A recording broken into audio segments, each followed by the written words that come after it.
is going on, everybody? I can't believe it's already been almost a month. We are here with the season 4 premiere of Talkin Lost, aptly titled The Beginning of the End. I'm not going to try and give an episode count because that would just be an exercise in futility given how many of these episodes we've recapped until this point. Luke, we spent all of 2025 recapping season 2 and 3 of Lost.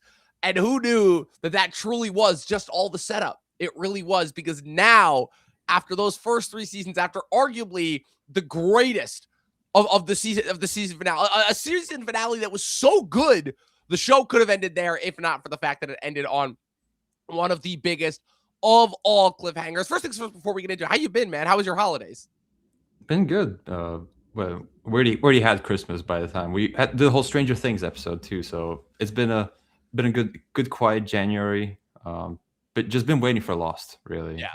Like some TV has started. We'll have a little segment later about upcoming TV, like The Pit, Seven Kingdoms. But Lost is like, okay, Yeah, one more week, 2 more weeks, 3 more weeks, and then I exactly. can start watching again. So Yes. it was worth the wait.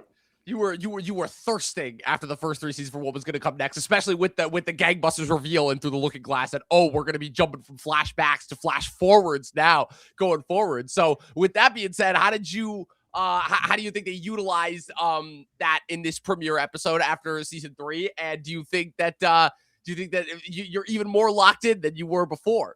I think for lack of a better term, they're going to be edging us the entire season with what they did, what the Oceanic Six means, what did they do to get off the island, and they really have to teeter around that to keep us engaged, but to not reveal it too early. And then knowing Lost, we're going to wait until the last episode of the season, but it's a shorter season. It is a shorter season, yes, and that ties me into, again, because of all of the things surrounding this episode when it first aired. This episode aired, ironically, around the time where we're airing this now. This was in January of 2008, famously. So a couple of things about the structure of the show going forward from this point on. Much shorter season this time around. This season is only 14 episodes. The next 2 subsequent seasons are 17. They would only air in one blocks in the spring of the subsequent couple of years, 2008, 9, and 10. And the reason for this being because this is infamously the writer's strike season, the 2007 writer's strike that occurred approximately a couple months before this episode was aired, caused a much shorter episode count this time around. They'd only filmed 8 episodes, I want to say, when they had first dropped this episode, so they didn't even have the rest of the season filmed yet. Couple other of production notes that I wanted to hit as well surrounding the strike. I like how people, the Stranger Things thing was like, they started shooting without the final thing written, like as if that was something brand new to TV. Yeah, or the Pit is still shooting while it's starting to premiere. Like, no, this is how TV is supposed to be. This is how TV works. This is how TV has always worked. And again, it's just Gen Zers not understanding how most of TV works, despite the fact that and just not having very long memories. But those of us who remember, we do remember that.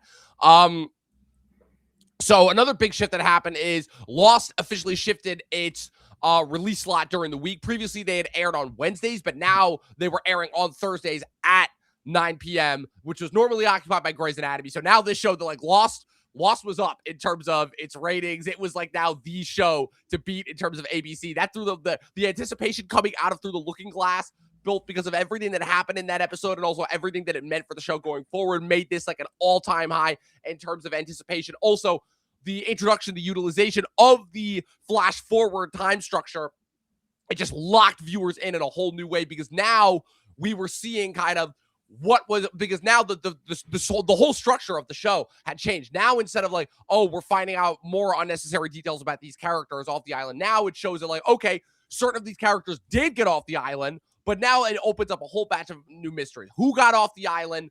Who is still trapped on the island? Were there people who died?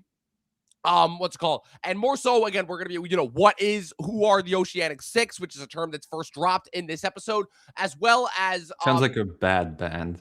It really does, but you'll see what it means when we get to it. But also, like I said, more so the structure of this season is going to be kind of filling in the gaps now between what we see on the island and what is going on in the flash forwards. And speaking of which, I mean, you couldn't have picked a better character to kick off this season with, and also have the flash forwards than Hurley, because I feel like if there was anybody who was, I think, the ideal character to show how, like, leaving the island when they did was not necessarily what was supposed to happen. I know I'm speaking very vaguely and cryptically, but anybody who's seen the show will know what I'm talking about. You couldn't have picked a better character than Hurley in order to kind of clue and lead us into like this new era of what the show was going to be, especially considering that for many, and I feel like just this common knowledge that Hurley is the audience avatar. This episode opens with him leading the police on a high-speed chase. And I mean, did you assume that it was anybody else other than Hurley driving that car in the opening scene? Like, there's nobody else could have been. Well, I kind of thought it was Kate because has the criminal history and maybe she's in another car chase. But I was like, okay, there can only be a select number of people, so Hurley made sense in the end. So because at first you think, oh, it's another Jack flash forward, but it's like, oh, he's not completely lost it yet. He's just making a screwdriver in the morning, right? And then it cuts to that. So it's a shared flash forward, which is very, there's like first. Yes, exactly. Well, again, these are flash forwards, not flashbacks. Flashbacks, other than like the little strings that were introduced in order to like tie the characters together, for the most part, you were watching them in their own isolated little corners before they got in the plane and crash landed on the island. This time, though, because you know that a certain number of the survivors did make it off the island, one would presume that they're going to have crossovers as well. And also, that's the other thing, too, is similar to how the flashbacks played, you don't know when this is taking place, honestly. I mean, with the flashbacks, once you, like, got the whole picture, you could kind of piece things together as far as where they were going to happen. But for the most part, like, you don't know when this is taking place. So the only thing that we know now, because, again, the only flash forward we've seen up until this point is Jack in the season 3 finale, and he's kind of losing it. The infamous, gonna grow a beard, we have to go back. But this time, he's still kind of, very calm, cool, casual, collective. You see him watching Hurley's high-speed chase on TV. And Hurley, you could tell, is just not been doing well since he's gotten off the island. He is seeing visions. He's being reminded of the things that happened to them on the island. He's got severe PTSD. He voluntarily checks himself back into the insane asylum. You're also getting little cameos there. Ana Lucia's partner, who asks Hurley, like, hey, what happened to her? Did you meet her on the island? And Hurley very pointedly says no, very clearly lying, obviously, but it shows, like, once again, like, setting up the seeds as far as, like, okay, what happened that led up to them getting off the island? Why the hell, like, are they so intent on being so secretive about the circumstances in which they got off the island? All of this. And Jack even, like, asked him, like, are you going to tell? Like, okay, that right. Like they've made this pact, whoever this Oceanic 6. I'm guessing Jack, Hurley, Kate, because we saw her in the last one, and 3 more. I don't that could be anyone at this point. So I'll wait until that's revealed. So yeah, again, so it's first episode's doing first episode stuff. It's setting up a real big mystery. It's setting up where everyone is, what their allegiances are, and the flash forwards, which are going to be. I think Flash. I'm finally interested in the Flash part of the stories, because early on it was like, oh, these characters for the first time. Season 2 and 3, it's like, okay, we're going in circles, and now it's like completely new. So yeah. Well, that's the thing too. Is the problem is, like I said, is by the time they realized that, and why this kind of direction was so ingenious, because by the time they realized that they'd kind of written themselves into a corner with these flashbacks, they'd already become an intrinsic part of the structure of the show, is the fact that ultimately the episodes really kind of couldn't function without them. And they found some ways to do some interesting things, the Claire and Michael stuff that they did, the Locke episode where it showed what was going on with this time with the others, the whole expose episode. Like, they were finding some different creative ways, but for the most part, they needed to figure out a way to, like, get themselves out of that trap, because it was causing a massive rating stall for them. And this was their way out. And like I said, if you ask me, brilliant, bravo, job well done, because yeah, this is really, not only is this part of the reason as to why viewers were so locked in a way they hadn't been with the first 3 seasons all the way up through the end of the show, but also this kind of makes for what I would say is my favorite season of the show, ultimately. Like I said, we'll see what happens when we get to 5 and 6, but I remember watching season 4, and compared to what was otherwise a pretty big slog for season 3. I know we really, really praised those last 4 episodes, and they really, really marked a turnaround. But season 3 was, for the most part, was kind of a little bit of a chore to get through, with the exception of a few episodes here and there. Season 4 could not have been more of the opposite of that if it tried. Unlike season 3, which very much felt like it was deliberately pandering, padding out its runtime, trying to push all the action up until the end. You are locked in from the get-go. Immediately, you have this instant new threat that was set up from season 3. Is Naomi actually who she says she was? Who are the people on the freight? Because the other thing that's set up as far as the island plot goes is the survivors were so hell-bent on making contact with the freighter. Charlie literally died. He sacrificed himself so that they can make contact with this freighter.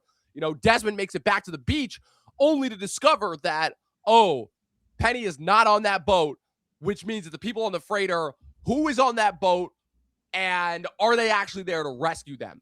Obviously you saw Jack making contact with Minkowski in the finale, but for the most part, so all of this is dovetailing together. And like I said, it's in what is probably my favorite season of the show, ultimately. Yeah, again, it's like we talked in the last episode. They knew there was a boat. They didn't know who was on the boat.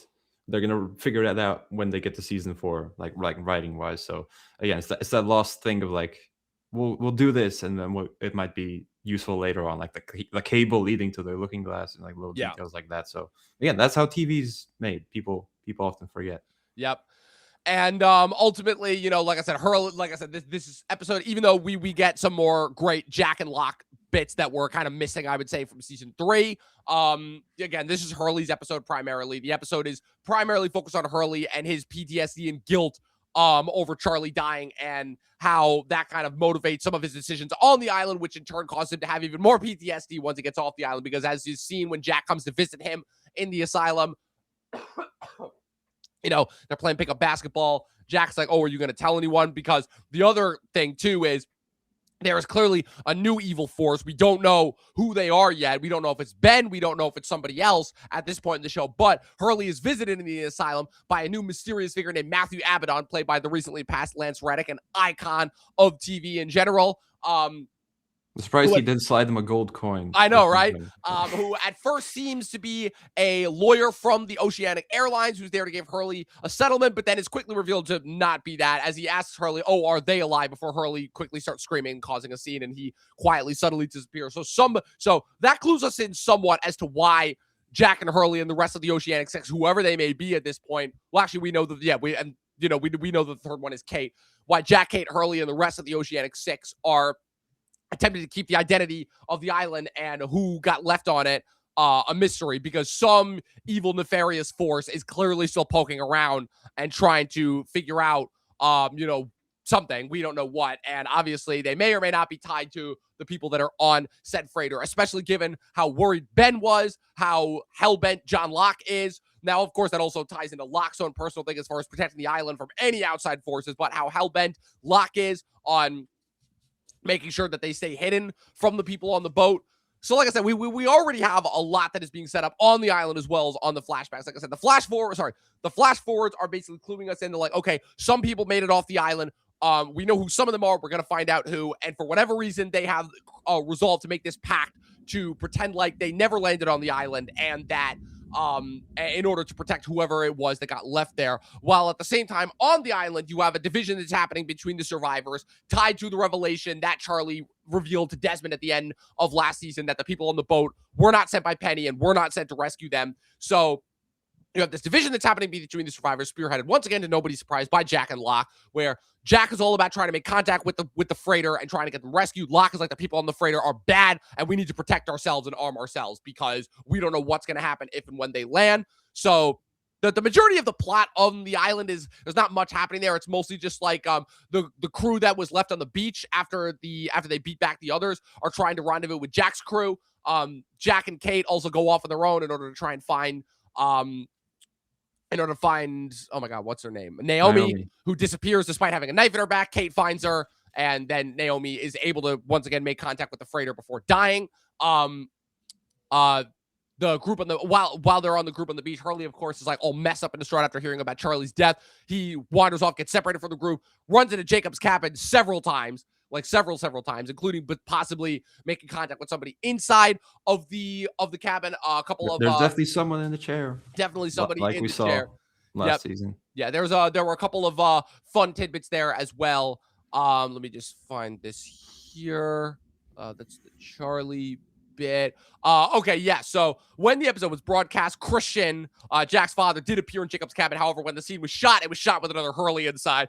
So they Can you imagine my disappointment when I see John Terry in the guest I appearances know. and I he's know. not in the And he's episode? not in the actual. Well, he's there for like all of 5 seconds, but he shows up so briefly that again, it's a blinker you'll miss it cameo. So, once again, more so just like little Easter eggs, little fun inputs there. So it shows that like, okay, for whatever reason, Hurley is capable of seeing the cabin, which previously I think only a few people could do because I mean, it hasn't really been discussed, developed, dived into yet because you really just had Ben taking Locke to the cabin, and you know that whole episode was just really a test as far as like showing Ben being a con artist and the whole ambiguity around whether or not he actually could see Jacob is the thing. But whatever the case is, whether or not Ben could see Jacob or not, Ben could still find the cabin ultimately. Locke couldn't. So, but this is showing that like, okay, in addition This to is going to be important this yes. season. In addition to kind of being a centerpiece linchpin of the episode, you know, Hurley is also shown to be playing a massive part in kind of the lineage legacy conflict of the island going forward, considering that he can see Jacob's cabin. As well, he eventually rendezvous with the rest of the survivors. The survivors get back together. After Naomi has officially died, they all compare and trade notes. Jack punches Locke and beats him into the ground, is about to shoot him, but the bullets in the gun are empty. Locke tells him that, you know, they need to worry ultimately about about who's on the freighter. And so he decides that he is going to lead whoever wants to come with him to the others' barracks, since the others have deserted them. The others are off. God only knows where. The last we saw of them was Ben and Richard to take them to the temple. We won't find that out what that is for a little bit.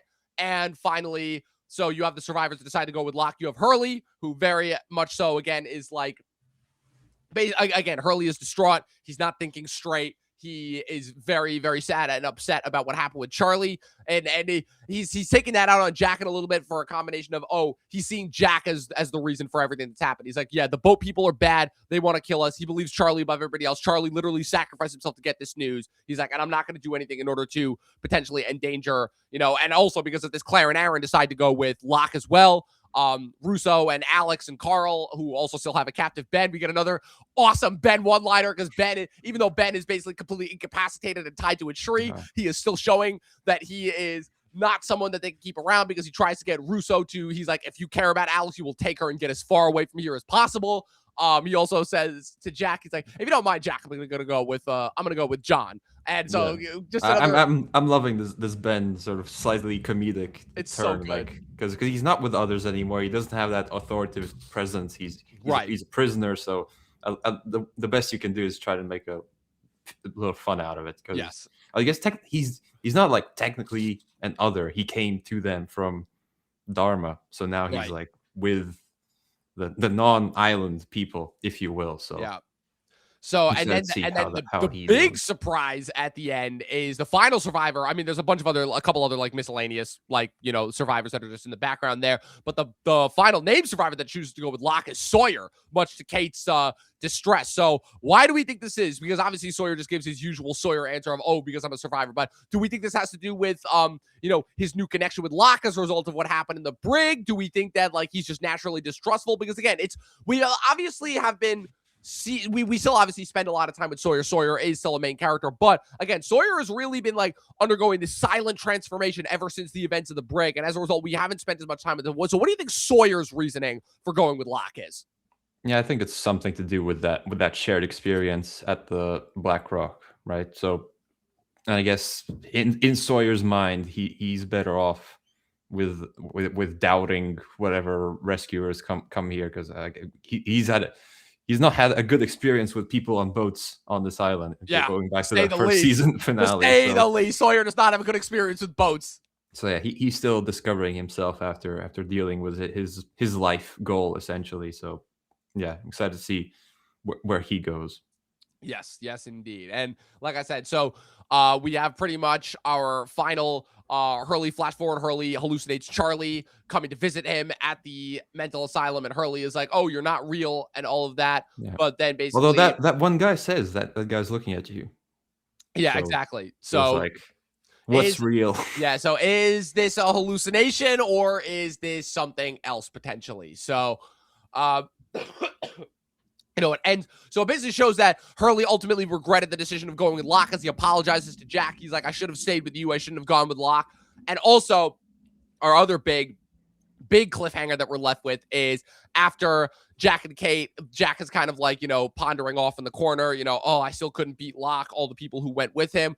Kate is once again trying to comfort him when all of a sudden they hear a helicopter. They see a dude landing. He pulls off his helmet. It's Jeremy Davies, Private Upham from Saving Private Ryan, and Dickie Bennett from Justified, a very, very well-known character actor. He has officially made his appearance on Lost as the character Daniel Faraday, one of several new characters who joined the main cast this season and are going to be mainstays going forward. And the last thing he asked is, are you Jack? Boom, cut to black. Awesome season premiere. We are all locked in ways that we had no idea we were in for before. So real quick going forward, let's run some theories past each other before we get into the second half of the episode. We're talking about some of our most anticipated TV shows.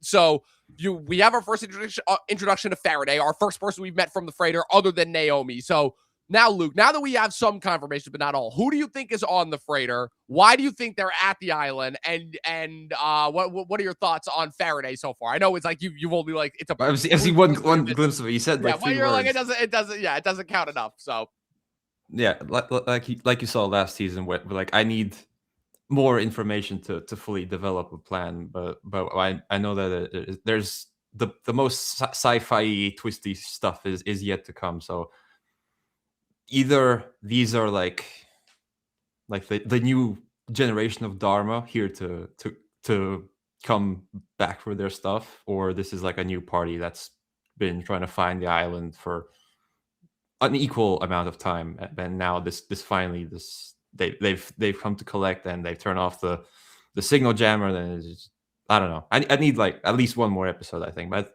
essentially they're either Dharma remnants or a new faction that wants to exploit the island for its brouhaha magic. It's brouhaha, exactly. So stay tuned going forward in order to see which of Luke's theories pan out to be correct as we continue throughout 2026. Like I said, we said this was going to be a 2-year commitment right here, but we are season 4, the halfway point. And as the title of this episode suggests, the beginning of the end. This is our end track for Lost. Just in order to give you guys some housekeeping, we're going to be covering season 4 in the spring. We will wrap it in April, right before the release of the Michael Jackson movie. Then we'll kick off season 5 2 weeks later, and that will be our summer project throughout all of May. And then we're gonna wrap that, I believe, around the end or middle of August. And then we will pick up with season 6 in the middle of September, and that will take us through the end of the year. And then we will finish with this massive juggernaut that is Talkin Lost. So Luke, we are fully back in. This is fun. But before we get out of here, we're here to talk about, as is the title of this podcast, we're here to talk some TV shows. What's it called? We're doing our 2026 movie draft next weekend. So that will kind of basically cover some of the, some of the big movies that are coming out in 2026. We'll save that for next weekend. But for today's stream, so we have, we're going to talk about some TV shows that we're looking forward to for the rest of the year. We've had the premiere already of 3 major shows. You mentioned 2 of them. The Pit season 2, which already is off to a banger start. Like I said, I'm watching it in real time this time as opposed to season 1, which I was playing catch up with. In a very rare occurrence, I'd rather binge this one. Really? Because it's like in real time. The show is in real time, so I binged season 1 and in like a day when I first watched it. You know what's so funny? And this one is like. You know what's so funny is I thought that I was going to be the same with this, but then just because of how intense each episode ended up becoming, especially once we got to near the end, and now it seems like the major conflicts this season are going to happen much earlier on.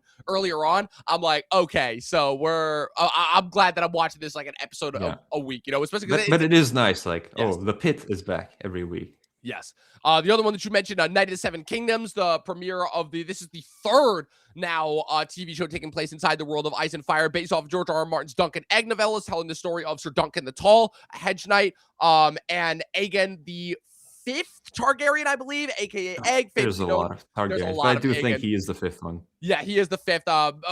Famously, for those who remember from the original Game of Thrones show, the old Meister from the Night's Watch, Meister Aemon. This is his brother. This takes place roughly in between the events of House of the Dragon and Game of Thrones. It's about, I want to say, like 80 years after the events of House of the Dragon, but we still got another like 30 or 40 years before the events of Game of Thrones. I may I be think off it's like the timeline there. 100-ish. Because Mr. Aemon's pretty old. Yeah, At that's the true. beginning of that. So. But remember too, it's already established in the show that like Egg is several years younger than Meister Aemon, and Meister Aemon is already at the Citadel studying. So yeah, I think they messed up like a while back that they made Egg Dany's grandfather when he's in like the lore. He's a great grandfather. The show fucked around with the actual lineage a little bit, but the Targaryen books and ever since have since retconned that. Yeah. So yeah, Night of the Seven Kingdoms, I enjoy it because unlike House of the Dragon, which at this point is kind of just like, yeah, we're still just doing Game of Thrones, but with more dragons, essentially.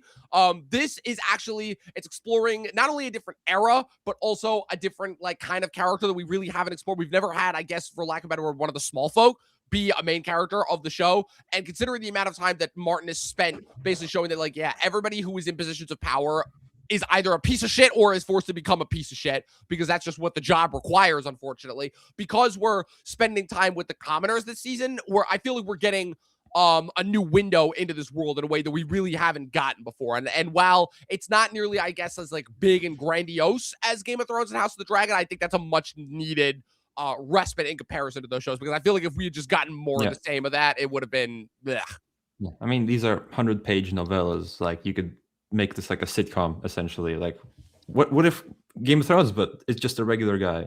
Like, he doesn't want to get the Iron Throne. He doesn't have to go fight the White Walkers. He doesn't have to cross Essos to with his dragons. He's just a knight, and he's gonna have some adventures with Egg. So yeah, it's perfectly adapted from what it is on the page. So yeah, exactly. And I love the actors too. Let me get these actors pulled up. It's Peter Claffey and Dexter Solis, I think, are the actors.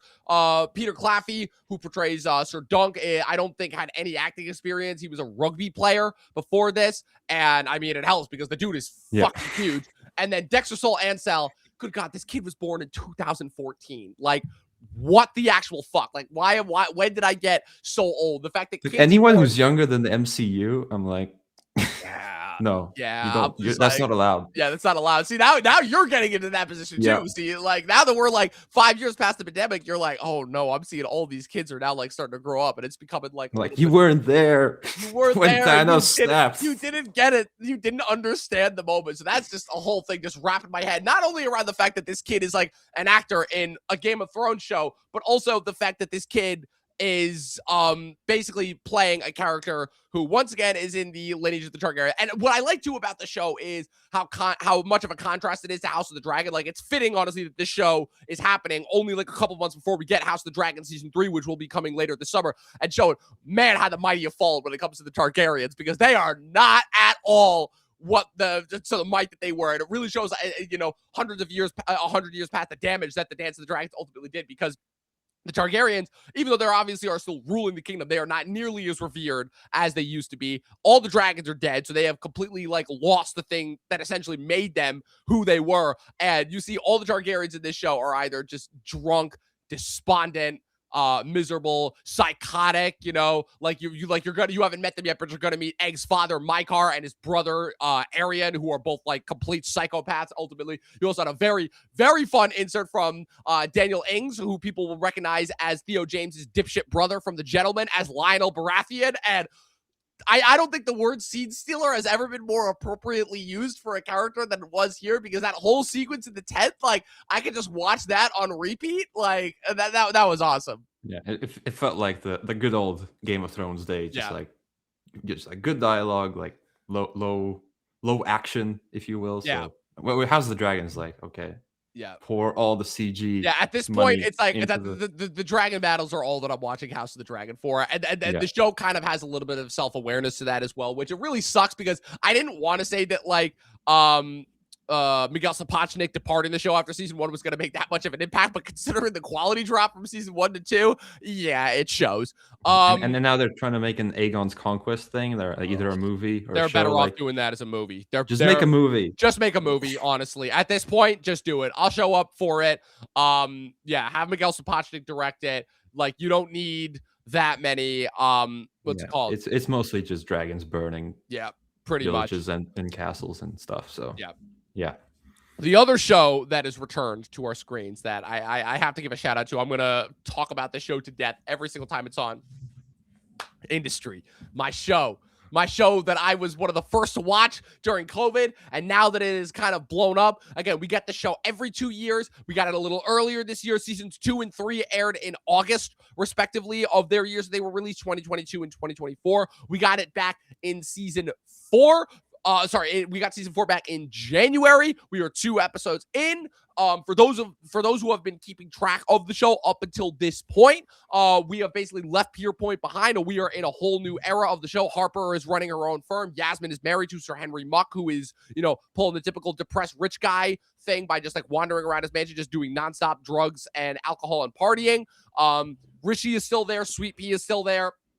But for the most part, we've got an entirely new cast of characters that have joined. Tahib Jimo, Samo Bisanya from Ted Lasso is here. Max Minghella is here. Cal Penn is in the first episode. Kieran Shipka from Mad Men. Charlie Heaton from Stranger Things. He jumped right from one project into the other, finally getting to use his native British accent. And for everybody who has loved the show up until this point, you are in for a ride, to say the least. For those who have not seen the show, it is basically, again, a Gen Z version of Wall Street, filled to the brim, but more Wolf of Wall Street than Wall Street eggs. There is drugs, there is debaucherous sex, there is nonstop partying. Every single one of these characters is an absolutely heinous piece of shit. These guys only care about the next score, the next trade. And also Ken Leung as Eric Tao, a generational performance, to say the least. And I will never, ever, ever stop touting it. I'm so happy this is back. This is probably my favorite show of the 2020 so far. It's between this and Andor right now, but those two are neck and neck right now as far as the best show of the 2020. So for all those who have not, sounds like I'm gonna have to catch up to that one.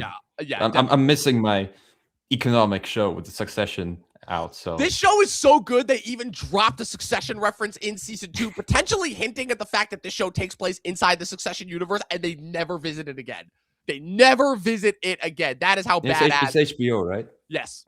Okay, so it's like the HBO verse. It could work.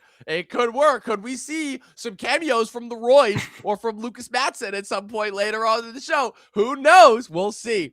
But those are the 3 shows we have premiered right now. So for right now, basically what I'm going to do for this next episode is I'm going to run off the rest of the shows that have release dates so far. You're going to give me a yay or nay, whether you're looking forward to it. And then we'll just do a brief cover of all the rest of the shows that are set to come out for the rest of this year, the ones that are confirmed and the ones that could potentially come out. So first up, I have Wonder Man, which is dropping 2 days from today, all 8 episodes on January 27th. Now, despite the relative skepticism that the majority of the last couple of MCU TV shows have been getting, this one's been getting good reviews. This one's been getting very good reviews.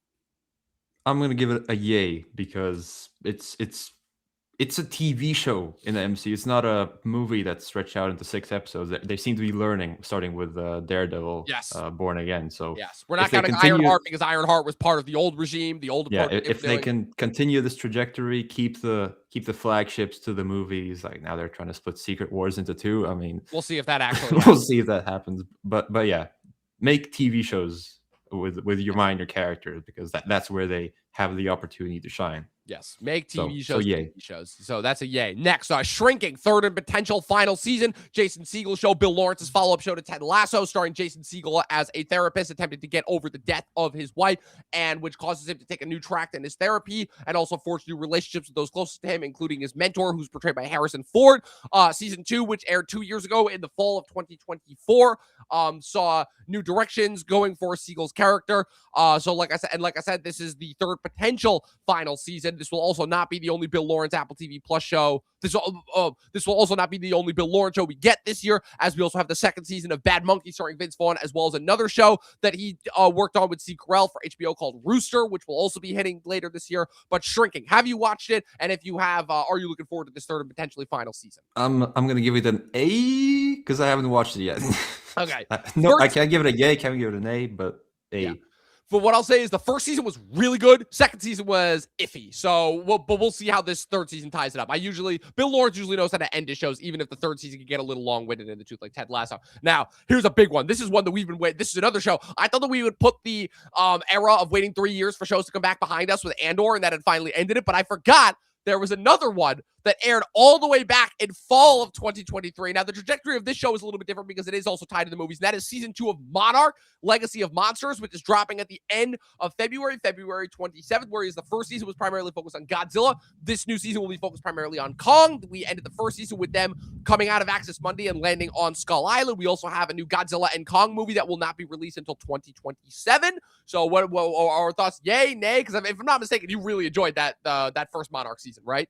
Yeah, this one's definitely a yay, because I doubted it's like, oh, you're doing a MonsterVerse show on TV, but I forgot that it's Apple, and Apple have infinite money, and they can do whatever they want. So that so, first so big was yay. Spectacular. Like I had like the fact that they put a whole Godzilla monster fight on a TV show and it looked as good as, if not better than, some of those fights that we got in the movies. Big yay for me. I've been waiting a long time for season 2 of this show. And just based off that teaser that we got of the one surfers landing on Skull Island getting attacked by all those creatures, I'm like, oh, we are so back. Next one, not technically an officially confirmed release date yet, but presuming that it will air in the same time slot as the season did last year. Daredevil Born Again Season 2, airing presumably on March 4th, which I believe is the first Wednesday of March. Yay or nay for this one? Oh, definitely yay. They're bringing back Jessica Jones, I believe. Yes, I've never seen Jessica Jones, but that's got to be really good. I didn't watch past there. Yeah, so again, the one good Marvel Disney. Oh, there's a few good ones, but this is like the best one of that. So definitely yay. Yes. Couple other ones. Ted on Peacock. Do you care at all? I did not watch the first Ted. And then how deep are you into the Taylor Sheridan verse on Paramount Plus? You know, Landman, Yellowstone's, Tulsa King. I am not deep enough. Okay, I've seen some clips on TikTok. I'll skip. Basically, like Taylor Sheridan yelling, "Oh, I hate windmills." Yeah. Oh. I'm sure I'll watch Yellowstone. Really Bob Thornton, but yeah. Yeah, I mean, I'd be interested to see your thoughts, considering that Taylor Sheridan has basically branded him as like, yeah, I'm like the only one that's still making like regular TV shows for the MAGA crowd on Paramount Plus, and they're still good, but they are certainly the diminishing returns, to say the least. Like I'll like Yellowstone more because my mom watched that. It was like, hey, Sawyer's in this. The ones that I would recommend for you: Yellowstone, Mayor of Kingstown, and Special Ops Lioness. Those 3 I would definitely recommend. Tulsa King, I'm not sure how much you'll like, because I feel like I'm not watching Tulsa King. I've seen enough TikTok clips. Okay, yeah, that it's Stallone being like it's just Stallone being Stallone. It's like if you love Stallone, great, you're gonna love this show. If not, you can skip it. And then Landman had an awesome first season and a abysmal second season, so I can't necessarily recommend Landman. But Yellowstone, I would definitely recommend. Mayor of Kingstown. There's like 8 prequels. Yeah, something like that. 8 prequels is better. Well, the reason why I bring up the Madison is because the Madison is it's not a prequel or a sequel, but it's a spin-off show surrounding an entirely separate family that settles in Montana. And this one's been teased up for a while, but I'll save that one. But the next big one, Invincible Season 4, March 18th, which, again, Robert Kirkman has stuck to his vow, where after the extremely long gap between Season 1 and 2 that he is committing to a season per year, every year in the same time slot. You have that weird split up where Season 2 aired its first 4 episodes in the fall and then its final 4 in the spring. But so far, Season 3 was the spring of last year, and now Season 4 is set to premiere March 18th. Oliver, his brother, is a little older now, and we are officially hitting like one of the big events of the Invincible verse, the Viltrumite War. We are introducing Lee Pace as Thrag, who is the big Viltrumite bad. You know, they're assembling the coalition of planets with all of the characters they've assembled up until this point. I'm assuming this is an automatic big yay from us. Yeah, this is definitely a yay. I'm not familiar with the storyline going forward at all. I'm watching the show I'm consuming the story for the first time. So yeah, it comes back every year, which is a rare occurrence for TV nowadays. Rare. So very rare for TV nowadays. So that one is a big yay for both of us. Invincible, another show that's become like a staple for the COVID era. Next up, another show that it feels like we have been waiting forever for. I don't know why it took them so long for this new season. I'm assuming because they were also working on the spinoff show as well around the same time. This is a wonderful surprise. Yes. The 5th season of For All Mankind finally coming back after, again, that was another one that aired all the way back in the fall of 2023. This one is jumped forward again another 10 years. The last season was, I believe, set in the 2000s. This season is set in the 2010s. So how the hell is Joel Kinnaman's character even still alive now? Can he even still travel to space? He's like 90 plus years old. He's got to be, or something like that. Well, there's a little less gravity on Mars, so maybe it's good for the bones or something. True. And they've got him in even older man makeup. It's true. Like, you can't even recognize him at this point. So that's the thing. So now I have not finished season 4 yet. I only ended up watching the first 2 episodes because I remember for whatever reason at that time in the fall of 2023, I was still in school and there was just like a glut of TV shows that I was trying to catch up on. And so For All Mankind kind of just slipped through the cracks. Yeah.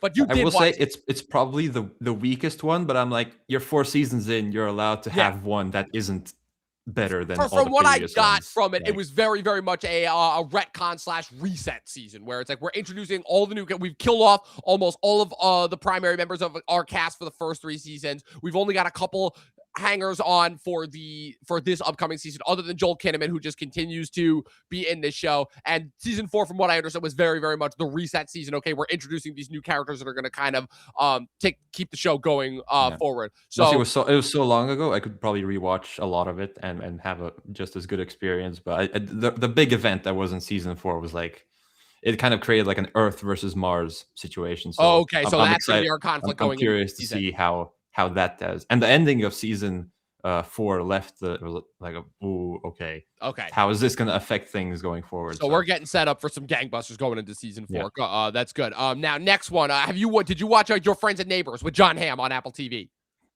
No, I have not. Yeah, so actually surprisingly interesting premise where John Hamm plays the one nice guy who works in finance in New York who gets completely fucked over because of a situation that he unintentionally finds himself in. So his boss, who's basically been looking for a chance to get rid of him, finally takes the chance to get rid of him, fires him. He loses essentially everything. He's already basically, been divorced and estranged from his wife and kids for years. So with nothing left, it's essentially John Hamm's Breaking Bad, for lack of a better word, where it's not quite a midlife crisis, but it's basically where he turns a situation that is kind of out of his control against him, and it's also kind of like a subtle commentary on the excessive wealth and the type of personalities that populate like suburban America that like live on the fringes of the city, where basically John Hamm, with nothing left to lose, basically decides to start robbing his neighbors, and shit goes on from there. And there's a bunch of conspiracy theories. There's a murder mystery that happens halfway through season 1 that was kind of a little bit distracting, but needless to say, with the way season 1 ended, I'm very, very excited to see season 2, especially since James Marsden is going to be joining this season. So that one's a big yay from me. Next one, another kind of a surprise reveal. So we famously knew that Mandalorian and Grogu was another instance of them like retconning and reformatting. Take the season 4 script. Yeah, take season 4 Mandalorian, mash them into 120 pages. But we're getting another animated show from the Dave Filoni verse, which Bad Batch wrapped up 2 years ago now, and that is Maul, Shadow Lord. So we're presumably going to be following Darth Maul, and building up his empire between the events of, after the rise of the Empire and after the events of Bad Batch. So once again, yay, setting more stories in that verse between episodes. But seeing that thing that Filoni didn't like Andor, and that he's now in charge of something, I'm like, yeah. Like, look, Andor was great. We'll remember it forever. Yeah. I'll never say no to more Dave Filoni animated content, because if there's one thing that is proved that he has proven to be consistent with, it is the animated content. But seeing that, look, I very much enjoy and appreciate how Filoni is intent on continuing Lucas's vision in a way that very clearly the leadership at Lucasfilm could have cared less about for the last decade. But that being said, it is a little bit of a downside with Filoni's creativity, where he is so stringent on making sure that everything fits into the universe that Lucas set up, that he kind of has no tolerance for anything that kind of colors outside the lines, which is kind of insane considering that Andor, for all of its strengths, Andor stayed pretty much inside the chronology. So I'd be interested to see like what his thoughts are. It didn't have any of your Vader appearances and things like that. It was mostly a grounded show. It was mostly a grounded show that didn't rely on cameos. Yeah. So our next big event that we have, well, 2 back-to-back, The Boys final season on April 8th, and then Euphoria finally back after 4 years. We didn't even know if we were going to get another season, and this season is vastly changed. The characters are all out of high school now. Several of the cast did not return from season 2. Several of the cast members actually died after season 2. Poor Eric Dane as well, who portrays Cal Jacobs, is now stuck in a wheelchair, diagnosed with battling ALS. So there's been a lot that's happened, especially also, so, 2 years since the last season of The Boys. We had kind of a mid-season of Gen V in between, but the last season of The Boys setting us up for ultimately the big final climactic confrontation. Will Butcher finally take down Homelander? The answer is obviously yes, but how will they do it? Because they're obviously not going to be able to do what they did in the comics because, they kind of, ruined the Black Noir twist there. So how are we looking forward to how are we feeling about both of these shows? Well, Euphoria, I'm gonna make the quest to watch it for the first time this year, and I don't think it's gonna end well because I don't think I'm gonna like a show. But for the sake of talking TV, I'm gonna watch it, and then I'm gonna watch it weekly to keep up with the culture. Because it is a very popular show. I guess unfortunately, for better or worse, I want to see what it's all about. In the season 3 trailer, I'm like, oh, why is Mr. Echo a drug dealer? No. that was a fun surprise. Awesome. And the boys, I'm like, okay, I'm kind of ready for this show to be dope. It's not quite so bad as Stranger Things, but I'm like, okay, finally get the Butcher Homelander fight that we've been. But Soldier Boy is back. Yeah, Soldier Boy's back, thankfully. I think they learned their lessons from season 4. And look, in hindsight, I definitely will admit that I was very, very harsh and hard on season 4, especially given that it wasn't entirely a setup season. And as a result, there were certain storylines that kind of got left on the back burner, certain things where they were like, okay, look, we gotta keep moving forward. And also the fact that the boys essentially kind of shedded off a decent amount of its storyline onto Gen V, which, okay, if that was going to be the point of Gen V, to just basically continue the boys' storylines, but with all of these other characters. And now I guess Gen V. Now we got 2 more spin-offs coming. I'm like, yeah, because there's no way they're going to greenlight another season of Gen V if the characters from Gen V are going to be in the boys season 5 and will play crucial parts and not just be background roles the way that they did in season 4. So I'm 50-50 on both of these, but like you said, I'm glad that the boys is going to be done. And at this point, I just need to see Euphoria just to see what a hot mess this season is going to be, because the first 2 seasons are just so baffling to me in terms of how something that's not so bad, but so purposefully problematic, because it is the thing that I'll say is that all of the problems that it has with its plot are done on purpose. They are intrinsically made a part of the plot.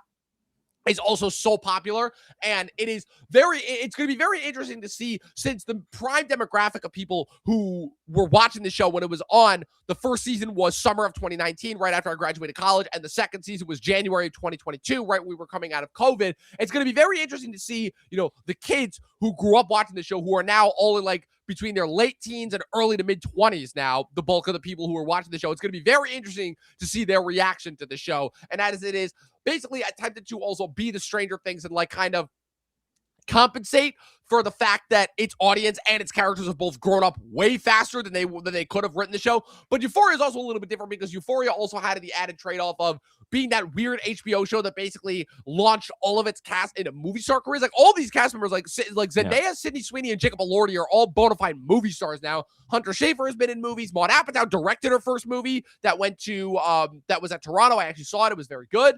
And like I said, just the new cast members that they have in this season, I don't know what the hell they have planned for this show coming up, but it's gonna be interesting to say the least. And then the last show that has a release date as of right now, that being again a show that I think it's safe to say that a lot of people forgot about, considering the fact that I don't know how many people were actually aware that this was getting a second anthology season. That's Beef season 2, which again was this revelation back in 2023. Obviously, I think it was safe to say there was kind of one of the 3 best shows of the year, alongside Succession's final season and The Bear season 2. Season 1 obviously was with Steven Yeun and Ali Wong. This season is it's revolving around 2 separate couples, Oscar Isaac and Carey Mulligan, and then Kaylee Spaney and Charles Melton. Again, I want to go into this season knowing absolutely nothing, because I went into season 1 knowing nothing, and I was so pleasantly surprised and enjoyed every single minute of it. Yeah, I was late to the beef party, but again, I knew nothing. I thought it was 2 people really angry at each other, but it's so much more than that. And now you make it 2 couples that are beefing about something, and the cast is obviously all stars. So yeah, this is I made my list. This is number 3 on my list for the year. So yes, very excited for that. I did that classic thing of limited series, win all the awards, season 2. Yes. All right, so I'm just going to kind of run through the rest of the shows. We already talked about House of the Dragon, so I'm not going to really focus on that. So we have X-Men 97 season 2 set to release sometime this summer. That's a big yay. Lucky, new Anya Taylor-Joy original Apple TV Plus miniseries. No idea what it's about, but it's I on. think it's based on a novel. It is based on a novel, but the last time we got Anya on a TV show, that was the Queen's Gambit, which was like the TV event of 2020. So that's a big yay for me. The Bear season 5, I gotta say, after this last season, I'm done with the Bear. Big thumbs down. Not a fan. Not looking forward to it. I thought season 4 was gonna be the last season. It was not. So yeah, that's a big no for me. Lanterns on HBO. How are we feeling about Lanterns? I'm hopefully feeling good. The DCU is like not off to the a hottest good start as I hoped for. Yeah. So Superman was good, but in hindsight, not as good as we would have wanted. And that Peacemaker season 2, yikes. Yeah. So, but Lanterns, we got our man Lindelof working on it as well. So hopefully there's some like true detective, but Lanterns. Yes. Let's see what that does. Yeah. So season 2 of The Gentleman. How excited are we for that after season 1? I did not see the first season. Okay. So. New Blade Runner show, Blade Runner 2099, coming to Amazon this year. I believe Michelle Yeoh is starring in it. Like that could go either way. I think so. What's his name? Richard Gadd's follow-up show after Baby Reindeer going to HBO Max this year called Half Man, starring him and Jamie Bell, and he looks roided out beyond belief. He looks completely different than the minuscule guy he played in Baby Reindeer. No idea what that one's about, but I am looking forward to that. Brothers, the new Matthew McConaughey, Woody Harrelson show on Apple TV Plus. Spider-Man Noir, live action adaptation. That could be great or terrible. Yes, I'm going with the great part. Yeah, Vision Quest for Disney Plus, the Solo Vision series. That's if Ultron's back, I'm interested in that. Yep. So, and if it ties into later stuff, even better. So yes, the jury is still out. Indeed. Ahsoka season 2. I did not watch. I'm not a Clone Wars guy. I'm not a Ahsoka guy. So that's not for me. And then the last one that I have on here, because everything else is pretty much either Taylor Sheridan stuff or just returning stuff or stuff that I'm not really interested in or don't know much about. The Duffer Brothers are producing but not creating 2 shows that are going to Netflix this year. One called The Burrows and one called Something Very Bad is going to happen. Both of those are set to come out on Netflix this year. But the last one, the one that I'm really interested in, is the show Neuromancer. Have you heard anything about this show? No, it's based on like the definitive cyberpunk novel. Yes, the definitive cyberpunk novel by William Gibson. It is going to be starring, let me pull it up. Okay. It is going to be starring Callum Turner, Brianna Middleton, Joseph Lee, Mark Strong, Clemens Posey, Peter Sarsgaard, and Emma Laird. The basic premise is that it is about I don't have the plot pulled up. About a cyberpunk world. World. Everything you know about cyberpunk is probably in here. Yes, exactly. So with that being said, those are pretty much our anticipated TV shows that we are looking forward to. I have one you didn't mention. Oh, yeah. Which one is that? If it comes out this year, I imagine it's Flanagan's Carrie. Oh, yeah. That's right. I forgot about that. I'm pretty sure it's coming out. That could be good. It's been announced a while ago. Yeah. If they do like the more documentary type structure that's in the novel of like them discussing the event before it happens, like archival footage type stuff, that could be fun. So, and I feel like this is him warming up before doing the big Dark Tower. I started reading this book 2. I don't know how the hell he's gonna do book 1. It's just like a fever dream, and book 2 seems to be continuing. But I barely made it through the first section of part 1. So like I said, so with that being said, those are some of our most anticipated shows that we're looking forward to this year. We will be covering a decent amount of them on the channel, as well as many as we are able to, consider the fact that it's TV, not movie. So it's always going to be a bit more tricky. So Luke, where can the good people follow you on the interwebs? You can follow me at Luke Reviews on YouTube. It's a late January, so you know what that means. Top 10 movies is. I'm waiting for it. I've been waiting for it. I've been doing other stuff, so it'll show up eventually.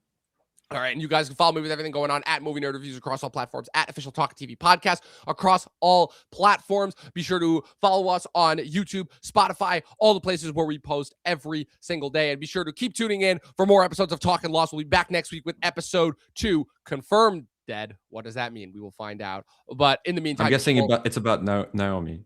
That's what I would assume. You will see all of that and more on next week's episode. But in the meantime, see you around and get lost.